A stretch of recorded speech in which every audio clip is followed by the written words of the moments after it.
Ես կուզեմ անդրադառնալ կոնկրետ Բարգավաճ Հայաստան կուսակցության ներկայացուցիչի ելույթին, մասնավորապես 4% անցողիկ շեմի ընտրական հանձնաժողովի կայացված որոշման համատեքստում։ Նախ առաջինը ինչ կուզեմ նշել, դա այն է, որ անճշտությունների մասով գործընկերոջ հակասահմանադրականության հարցը բարձրացնել է, այսինքն անճշտությունների թիվը, որ պետք է ներառվի, այսինքն ներողություն չպետք է ավելի ճիշտ ներառվի հաշվարկի մեջ, իմ կարծիքով ակնհայտ է դարձնում, որ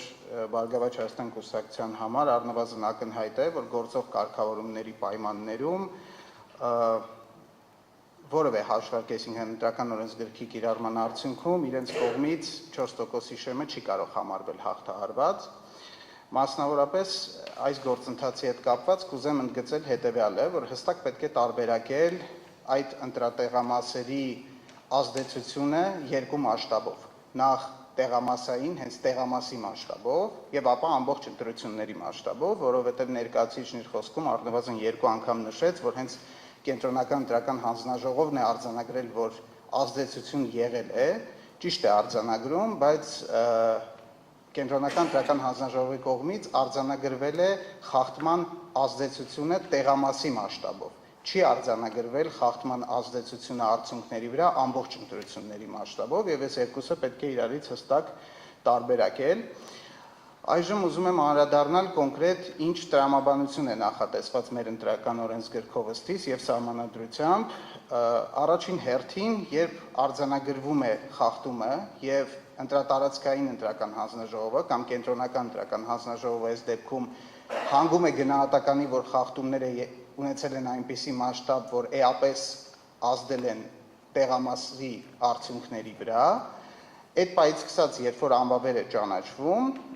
համապատասխան տեղամասի արդյունքները, մենք այլևս չենք կարող ինչ-որ հիպոթետիկ դատողություններ անենք, թե որ ուժը քանի ձայն ուներ եւ օրինակ այդ ձայները եթե պահպանվեին, շեմը կհաղթահարվեր, թե ոչ, որովհետեւ որոշման կայացման հենց հիմքը այն է, որ այդ տեղամասը այդ խախտումների բերումով այլևս ալեգորիկ ասեմ սև արկղ է, այսինքն որևէ ուժի ձայների քանակ մենք այլևս այդ տեղամասից մեզ հայտնի չէ։ Հանուն արդարության նշեմ, որ կարող էր հիպոթետիկ լինել իրավիճակ, երբ որ օրինակ Բարգավաճ Հայաստան կուսակցության հենց մեր օրինակի վրա վերցնեմ, ձայների քանակը կլիներ այնքան, որ մենք կարող էինք կոնկրետ, քանի որ տվյալ դեպքում խախտումը կայացել է նրանում, որ ժամը 8-ից հետո տեղամաս մուտք են գործել ընտրողներ եւ քվեարկել են, հնարավոր կլիներ հաշվարկել, օրինակ ժամը 8-ի դրությամբ արդյոք Բարգավաճ Հայաստան կուսակցությունը չնայած խախտումներին ունեցել է բավարար ձայներ, թե ոչ։ Բերեմ այդ հիպոթետիկ օրինակը եւ հետո հասկանանք ինչ ունենք իրականում։ Պատկերացնենք, որ բոլոր հաշվարկների արդյունքում Բարգավաճ Հայաստան կուսակցությանը օրինակ պետք էր 400 ձայն, որպեսզի շեմը հաղթահարի։ Եվ կոնկրետ տեղամասում արձանագրված լիներ, որ իր ձայների քանակը օրինակ 500-ն է, եւ 8-ից հետո մուտք են գործել օրինակ 50 հոգի ընդամենը։ Այդ դեպքում ամենաբացասական հաշվարկի դեպքում անգամ, եթե ասվեր, որ անգամ եթե այդ 50 ձայնը նվազեցնենք 500-ից, մեկը 450 ձայն մնում է եւ այնուամենայնիվ չնայած խախտմանը հնարավոր կլիներ արձանագրել, որ համապատասխան ձայների քանակը առկա է։ Բայց մեր դեպքում բարձր դատարան, եւ ես կարծում եմ, որ այս հանգամանքը հատուկ դատարանի կողմից ուշադրության կարիք ունի, անվավեր ճանաչված տեղամասերից երկուսը, մասնավորապես 10/51 եւ 35/65, մեր իրականացված հաշվարկով տեսաձայնագրությամբ համապատասխանաբար 10/51 տեղամաս ժամը 20:00-ից հետո քվեարկությունների սենյակ մուտք է գործել 136 ընտրող, իսկ 35/65 տեղամաս 279 ընտրող։ Բարգավաճ Հայաստան կուսակցության ձայների քանակը արձանագրության այդ տեղամասերում համապատասխանաբար կազմել է 131 ձայն առաջին տեղամասում 10-51-ում եւ 82 ձայն 35-65-ում։ Այսինքն հանրագումարում մենք ունենք 415 ընտրող, որոնց քվեարկությունը կենտրոնական ընտրական հանձնաժողովի որոշմամբ դիտվել է ապօրինի, ընտրական կարգի խախտմամբ, Եվ ունենք արձանագրված 213 ձայն այդ երկու տեղամասում արկա արձանագրություններով։ Ոչ մի երաշխիք չկա եւ ոչ մեկ չի կարող հաստատապես պնդել, որ եթե տեղամասերը պատշաճ կարգով փակվեին եւ ընտրողների մուտքը արգելվեր ժամը 20:00-ից հետո, Բարգավաճ Հայաստան կուսակցությունը այդ տեղամասերում գեթ 1 ձայն կունենար։ Հանուն արդարության պետք է ասեմ, որ հնարավոր չէ պնդել նաև հակառակը, եւ հենց այս իրավիճակն է, որ կենտրոնական ընտրական հանձնաժողովը արձանագրում է, որ սև արկղի հետ, այսպես ասած, գործ ունենք այդ տեղամասերի դեպքում, եւ այդ պահից սկսած արդեն այդ տեղամասերի ձայնը հաշվարկվում է որպես անհայտ, եւ արդեն ազդեցությունը պետք է գնահատվի հետեւյալ տրամաբանությամբ։ Իսկ եթե այդ տեղամասերը անվավեր չճանաչվեին եւ չավելանար անճշտությունների թիվը, արկա անճշտությունների թվի պայմաններում, Բարգավաճ Հայաստան կուսակցությունը կհաղթահարեր 4%-ի շեմը, թե ոչ։ Եվ քանի որ տվյալ դեպքում մինչ այդ արկա արդեն իսկ 936 անճշտությունների, եթե չեմ սխալվում, դեպքում անգամ Բարգավաճ Հայաստան կուսակցությունը չէր հաղթահարում շեմը, ըստ այդմ այս տեղամասերի անվավեր ճանաչումը, ինչպես պնդել է իրավացիորեն կենտրոնական ընտրական հանձնաժողովը, չի ազդել ընտրությունների արդյունքների վրա, մասնավորապես ուժերից մեկի շեմը հաղթահարել չհաղթահարելու մասով։ Հատկանշական է նաև բարձր դատարան, որ վարչական դատարանում կենտրոնական ընտրական հանձնաժողովի որոշումները վիճարկելիս Բարգավաճ Հայաստան կուսակցությունը ըստ էության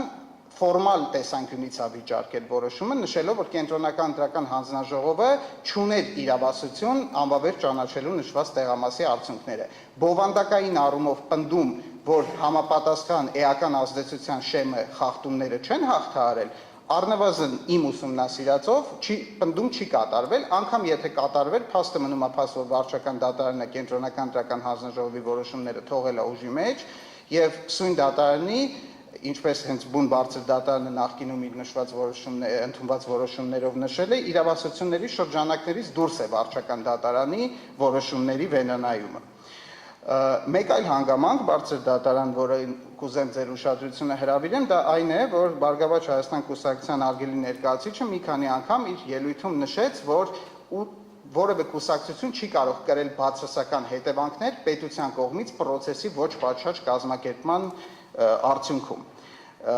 Ես ուզում եմ հիշեցնել բոլորիս բարձր դատարան, որ ըստ էության այն խախտումները, որոնց մասին խոսում ենք, եւ ընդհանուր ընտրական տեղամասում, տեղամասային կենտրոնում ընտրական գործընթացի պատասխանատուն տեղամասային ընտրական հանձնաժողովն է, որը բաղկացած է 8 անդամից, որից 4-ը նշանակվում են գործող խորհրդարանում ընդդիմադիր ֆրակցիաների կողմից, այսինքն իշխանության կողմից նշանակվում են ընդամենը 2-ը, եւս 2-ը նշանակվում են ընտրատարածքային ընտրական հանձնաժողովի կողմից, այսինքն ընդհանուր առմամբ ասել, որ ավելի շատ ներկայացվածություն է ունեցել գործող իշխող կուսակցությունը կամ կենտրոնական ընտրական հանձնաժողովի ներկայացուցիչները չի կարելի, ըստ այդմ պետությանը վերագրել կամ պետական ինստիտուտներին, մարմիններին ֆորմալ առումով այդ ոչ պատշաճ կազմակերպումը այդպեսին լինել դեպքում կարծում եմ արդարացված չէ։ Պարոն Գրիգորյան, ձեր հիմնական ժամանակը ավարտվեց։ Բարձր դատարան, ճիշտն ասած, երկրորդ հատվածը ունեմ ելույթի, բայց եթե Չէ, մոտավորապես 10 րոպե կբավարարի բարձր դատարան։ Մոտավանդույթ է 10 րոպեն ավելացնում ենք։ Շնորհակալություն։ Բարձր դատարան, ես երկրորդ հատվածի ելույթից, որը նույն թեմային է վերաբերվում, կառուցում եմ այն տրամաբանության մեջ, որ չհակասելով առաջին մասին, եթե այնուամենայնիվ բարձր դատարանի կողմից կդիտարկվի, որ այլ տրամաբանությամբ պետք է օրինակ ընտրությունների վրա ազդեցությունը այս տեղամասերի հաշվարկվի եւ այլն, եւ օրինակ դատարանը այնուամենայնիվ գա այն եզրահանգմանը, որ ունեցել են գործ խախտումների հետ, որոնք կարող էին ազդել ընտրությունների, ընդհանուր ընտրությունների արդյունքների վրա, ես կուզեմ, որպեսզի կենտրոնական ընտրական հանձնաժողովի գործողությունների իրավաչափությունը նաև դիտարկվի հետևյալ տրամաբանության մեջ։ Այո, բնականաբար Հայաստանի Հանրապետության ընտրական օրենսգիր սահմանադրական օրենքը սովորական օրենքներից ավելի բարձր իրավական ուժ ունի, բայց բնականաբար ավելի ցածր իրավական ուժ ունի, քան Հայաստանի Հանրապետության սահմանադրությունը, իսկ Հայաստանի Հանրապետության սահմանադրությունը ըստ էության ուրվագծելով կենտրոնական ընտրական հանձնաժողովի մանդատը նշում է, որ կենտրոնական ընտրական հանձնաժողովն 194 հոդվածի առաջին մասով կենտրոնական ընտրական հանձնաժողովն անկախ պետական մարմին է, որը կազմակերպում է ազգային ժողովրդության մեջ Սահմանադրության 7-րդ հոդվածով նախատեսված ազգային ժողովի եւ համայնքների հավաքականների ընտրությունները, ինչպես նաեւ հանրաքվեներն անցկացում են ընդհանուր հավասար, ազատ եւ ուղղակի ընտրական իրավունքի հիման վրա գաղտնի քվեարկությամբ։ Այսինքն առաջնային մանդատը կենտրոնական ընտրական հանձնաժողովի հենց առաջին հերթին Սահմանադրության 7-րդ հոդվածով նախատեսված այս չափանիշների պահպանմանն ուղղված գործունեություն իրականացնելն է։ Եվ եթե անգամ դիտարկենք, չնայած ես կարծում եմ ելույթիս առաջին մասի արգումենտները հաշվի առնելով այդպես չպետք է դիտարկենք, բայց եթե դիտարկենք, որ գործ ունեցել ենք այնուամենայնիվ ընտրության արդյունքների վրա ազդեցություն գործող խախտումների հետ, պետք է մոտենանք հետևյալ տրամաբանությամբ։ Իմ կարծիքով, բարձր դատարան, այն պահից սկսած, երբ որ կոնկրետ տեղամասում արձանագրվում են խախտումներ, երբ որ դրանից հետո կենտրոնական ընտրական հանձնաժողովը արձանագրում է, որ դրանք ոչ թե ուղղակի ինչ-որ խախտումներ են, այլ այնպիսի խախտումներ են, որոնք ազդել են էականորեն կամ կարող էին ազդել տեղամասի արդյունքների վրա եւ անվավեր է ճանաչել, մենք պետք է մոռանանք մի իրավիճակ, որում կարող ենք ամբողջությամբ այս վատ իրավիճակը վերականգնել։ Այսինքն, եթե ալեգորիկ կամ անալոգիկ կարգով ասեմ, ոնց որ գործընկերներ այսօր ասում էին,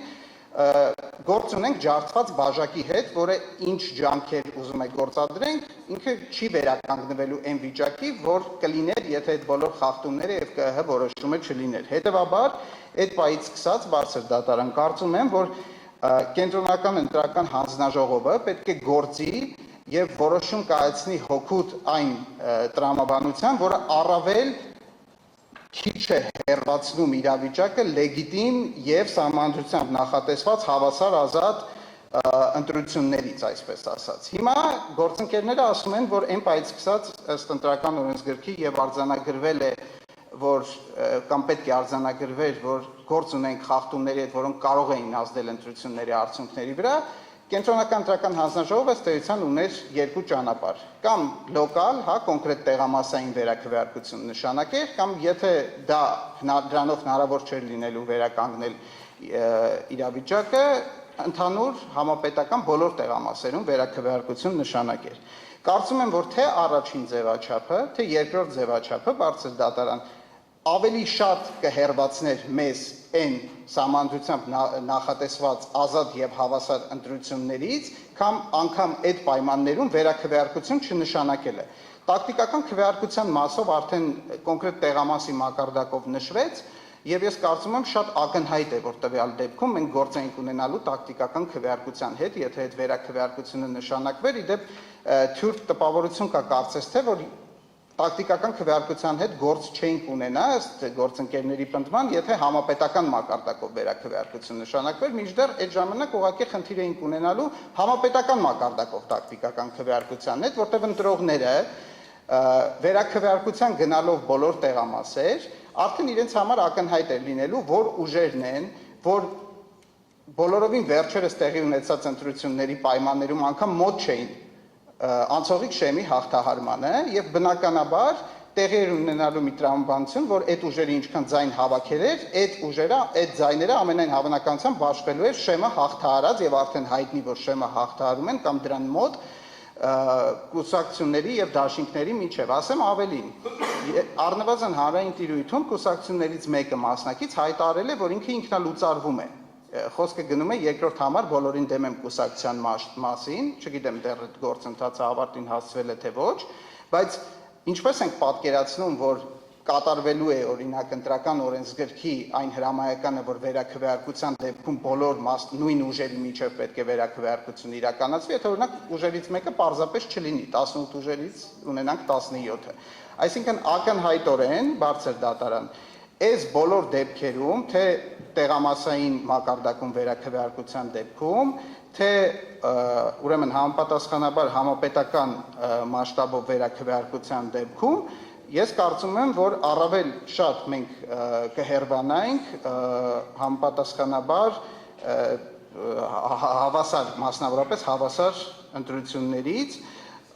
եւ մի բան էլ եմ ուզում ասել, որ տակտիկական քվեարկության փաստակներին, որոնք հնչել են հանրային տիրույթում, ես հիմա չեմ հիշի գործընկերներից ով դիմումատուներից, բայց նշեց, որ ըստ էության, եթե այդպես է մեկնաբանվում, միշտ էլ լինելու է տակտիկական քվեարկություն, այսինքն այդ դրույթը այդ դեպքում իմաստազուրկ է եւ փաստորեն չկա դեպք, որ այդ դրույթը կիրառվելու է։ Ես այդ դիրքորոշման հետ համաձայն չեմ եւ կարող եմ առնվազն երկու դեպք նկարագրել, թե որ դեպքում վերաքվեարկության դեպքում առնվազն առանձին տեղամասում մենք գործ չենք ունենա տակտիկական քվեարկության հետ։ Բոլորս գիտենք, որ օրինակ դիվանագետ պաշտոնյաները կամ համապատասխան աստիճան ունեցող պաշտոնյաները չեն քվեարկում հենց ընտրությունների օրը, այս դեպքում հունիսի 7-ին, իրենք քվեարկել են ավելի վաղ, եթե չեմ սխալվում, մայիսի վերջին օրերին, 29-ին թե 30-ին։ Եվ տակտիկական քվեարկության բնորոշումը, որ մենք ուսումնասիրում ենք նաև գրականության մեջ, տակտիկական քվեարկությունը այն ժամանակ, երբ ընտրողը իր վերաքվեարկությունն իրականացնելիս արդեն գիտի ընդհանուր պատկերը։ Օրինակ, եթե երևակայենք, որ դիվանագետների քվեարկության գործընթացում լիներ այնպիսի խախտում, որ կբերեր նրան, որ պետք էր իրենց մասով անվավեր ճանաչել, իրենց դեպքում վերաքվեարկությունը մինչև հունիսի 7-ը խնդիր չէր առաջացնի տեսականորեն, որովհետև իրենք ընդհանուր պատկերը չէին իմանալու եւ գտնվելու են ճիշտ նույն իրավիճակում, ինչ գտնվել են սկզբնական քվեարկության ժամանակ։ Երկրորդ տարբերակը, բարձր դատարան, եթե հանկարծ այնպես է ստացվում, իհարկե էլի ոչ ցանկալի իրավիճակ է, եթե չափից շատ տեղամասերում միաժամանակ վերաքվեարկության անհրաժեշտություն է առաջանում եւ այլևս անհնար է հաշվել, թե որ ուժին կողմ կամ դեմ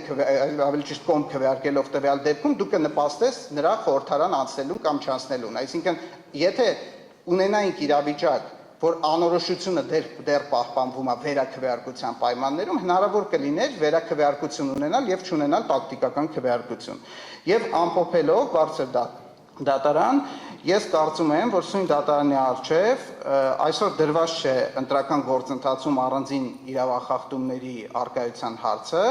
դատարանի առջև, բարձր դատարանի առջև դրված է ժողովրդի ազատ կամ արտահայտության սահմանադրական պաշտպանության հարցը եւ հենց այդ չափանիշով էլ մենք մեր համոզմամբ սույն դիմումները ենթակա են մերժման։ Շնորհակալություն։